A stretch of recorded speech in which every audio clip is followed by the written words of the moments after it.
विक्रम, सोनिया, अमन और प्रिया हमेशा रोमांच की तलाश में रहते थे। इस बार उन्होंने शहर से दूर जंगल के बीचों बीच बनी सोनगढ़ हवेली जाने का फैसला किया। यह हवेली 100 साल से वीरान पड़ी थी। कहा जाता था कि इस हवेली की मालकिन भानुप्रिया अपनी सुंदरता पर बहुत घमंड करती थी। वह घंटों तक एक बड़े नक्काशीदार आईने के सामने बैठकर खुद को निहारती रहती थी। एक दिन एक दुर्घटना में उसका चेहरा जल गया। कहते हैं कि अपना जला हुआ चेहरा उस आईने में देखकर वह सदमे से मर गई और उसकी आत्मा उसी आईने में कैद हो गई। तुम लोग पक्का चलना चाहते हो? अमन ने कार चलाते हुए पूछा। वह चारों में सबसे डरपोक था और उसकी आवाज में हल्का कंपन था। अरे यार अमन, ये सब बस कहानियां हैं। हम बस कुछ अच्छी तस्वीरें लेंगे और अपने ब्लॉग के लिए वीडियो बनाएंगे। विक्रम ने कैमरा संभालते हुए कहा। लेकिन उसकी आंखों में भी एक अजीब सी चमक थी। वह रोमांच और डर के बीच झूल रहा था। मुझे सबसे ज्यादा डर इस बात का लग रहा है कि कहीं हमें वापस आने में देर ना हो जाए, प्रिया ने पीछे की सीट से कहा, जो हमेशा व्यावहारिक, प्रैक्टिकल सोच रखती थी। पता नहीं जंगल के बीचों बीच नेटवर्क मिलेगा या नहीं। सोनिया, जो बगल की सीट पर बैठी थी, ने अचानक एक पुरानी फटी हुई किताब निकाली। मैंने गांव के एक बूढ़े आदमी से बात की थी। उसने बताया कि भानुप्रिया की आत्मा को शांत करने का एक ही तरीका है। उसके पसंदीदा गहने जो हवेली के एक गुप्त तहखाने में छिपे हैं, उन्हें हटा दिया जाए। वाह, अब ये सिर्फ तस्वीरें लेने की बात नहीं रही सोनिया, विक्रम ने उत्साहित होकर कहा।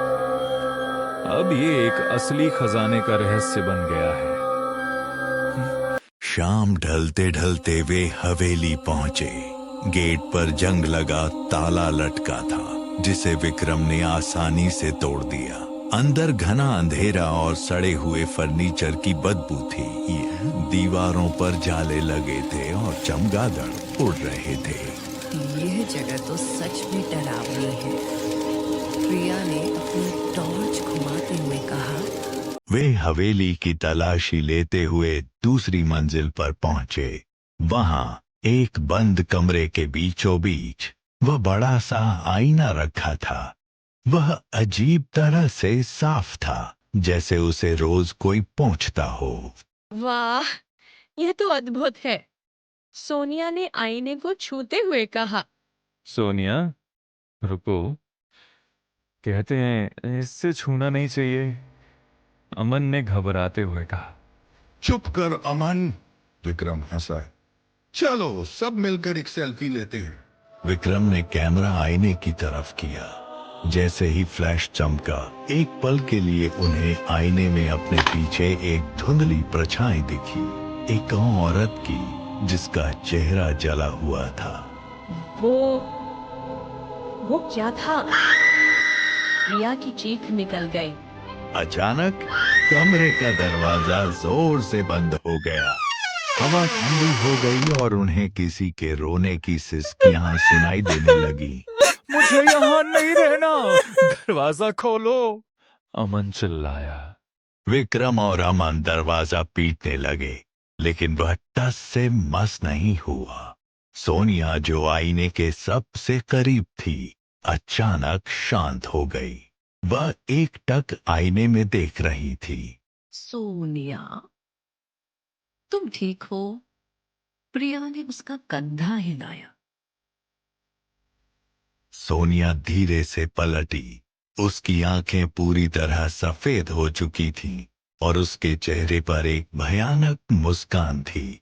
उसने प्रिया की तरफ देखा और एक ऐसी आवाज में फुसफुसाई जो उसकी नहीं थी। तुम भी बहुत सुंदर हो।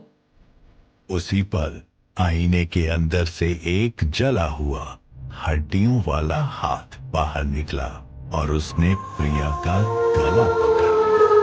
अमन और विक्रम यह देखकर जम गए। आईने के अंदर भानुप्रिया की आत्मा चीख रही थी। सोनिया, जिसके अंदर आत्मा थी जोर जोर से हंसने लगी। कोई यहाँ से वापस नहीं जाएगा। ये आईना मेरा घर है और मुझे नई दोस्त चाहिए। विक्रम ने हिम्मत जुटाई और अपना कैमरा उठाकर जोर से आईने पर दे मारा। आईना एक कान फाड़ देने वाली चीख के साथ टूट गया। कांच के टुकड़े बिखरते ही सोनिया बेहोश होकर गिर पड़ी और कमरे का दरवाजा अपने आप खुल गया। भागो! विक्रम चिल्लाया। तीनों ने सोनिया को उठाया और जितनी तेजी से हो सकता था हवेली से बाहर भागे। वे कार में बैठे और बिना पीछे देखे वहां से निकल गए। रास्ते भर कोई कुछ नहीं बोला। जब वे शहर की सीमा में दाखिल हुए तब जाकर अमन की आवाज निकली। सोनिया, अब तुम ठीक महसूस कर रही हो? सोनिया ने धीरे से अपनी आंखें खोली। वह मुस्कुराई। हाँ, बिल्कुल ठीक। बस थोड़ी थक गई हूँ। विक्रम ने राहत की सांस ली, लेकिन तभी उसकी नजर कार के रियर व्यू मिरर, पीछे देखने वाले शीशे पर पड़ी। मिरर में उसे विक्रम, अमन और प्रिया तो दिख रहे थे, लेकिन सोनिया की सीट खाली थी। विक्रम ने घबराकर पीछे मुड़कर देखा। सोनिया वहीं बैठी थी, उसे ही देख रही थी। क्या हुआ विक्रम? ऐसे क्यों देख रहे हो? सोनिया ने पूछा। विक्रम वापस शीशे की तरफ मुड़ा। सीट अभी भी खाली थी। तभी उसे शीशे के अंदर से एक फुसफुसाहट सुनाई दी। तुमने मेरा घर तोड़ दिया, लेकिन मैं अब आजाद हूँ। विक्रम ने डर के मारे स्टीयरिंग व्हील घुमा दिया। कार एक जोरदार धमाके के साथ पेड़ से टकरा गई। अगले दिन पुलिस को मलबे से 3 लाशें मिली। विक्रम, अमन और प्रिया की। सोनिया का कहीं पता नहीं था। वह बस गायब हो गई थी, जैसे कभी वहां थी ही नहीं।